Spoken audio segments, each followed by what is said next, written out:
All right, folks, welcome back. We are looking at the Chapter 7 practice test today. Let's go ahead and properly identify this. All right, we got a couple problems to work out here on both the front and the back.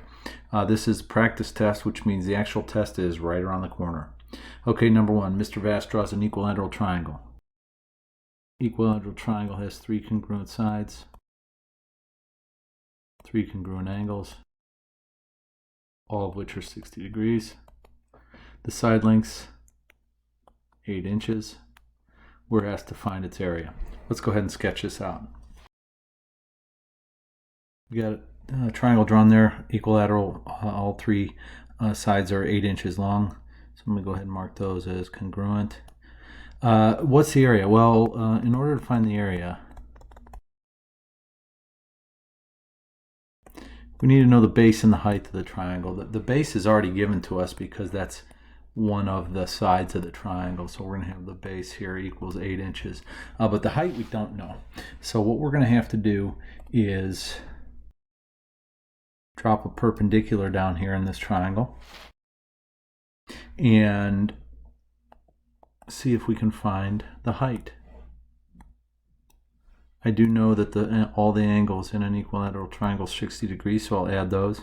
When we drop that perpendicular, what we create on the left and right hand side are two congruent triangles. So that means this side length here is equal to this side length here. Those will both be 4 inches. So now I can find h by looking at the tangent ratio. Tangent of 60 degrees is opposite over adjacent. So h is about 6.928 inches. We're not ready to find the area of the triangle. And that ends up being 27.712 square inches. A couple quick comments. Don't forget your units, always good idea to include units in a problem. And go back and take a look at the triangle. This is the base. A lot of students make a mistake and they say, oh, my base is 4.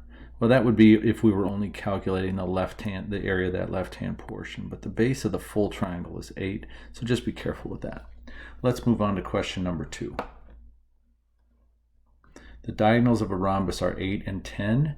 What is the area of the rhombus? This problem always stumps students. So I want to remind you about a couple things in the quadrilateral org chart about a rhombus. The diagonals of a rhombus are perpendicular, that means they meet at a right angle, and they bisect each other, that means they cut each other in half. So let's go ahead and sketch two segments that are 8 and 10 units long that happen to be perpendicular and happen to bisect each other. This segment right here, that's 10 units long. This segment right here, that's 8 units long.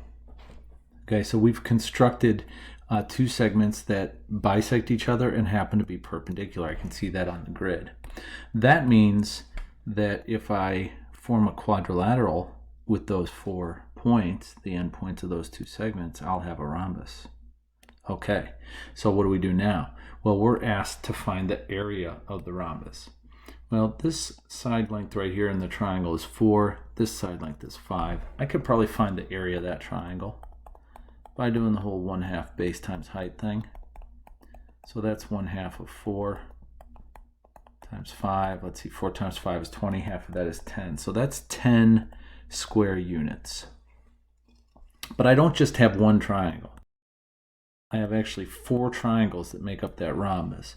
So if I want to find the area of the rhombus, I need to take that triangle area and multiply by 4. I'll call that area of the triangle. So that's going to be 4 times 10.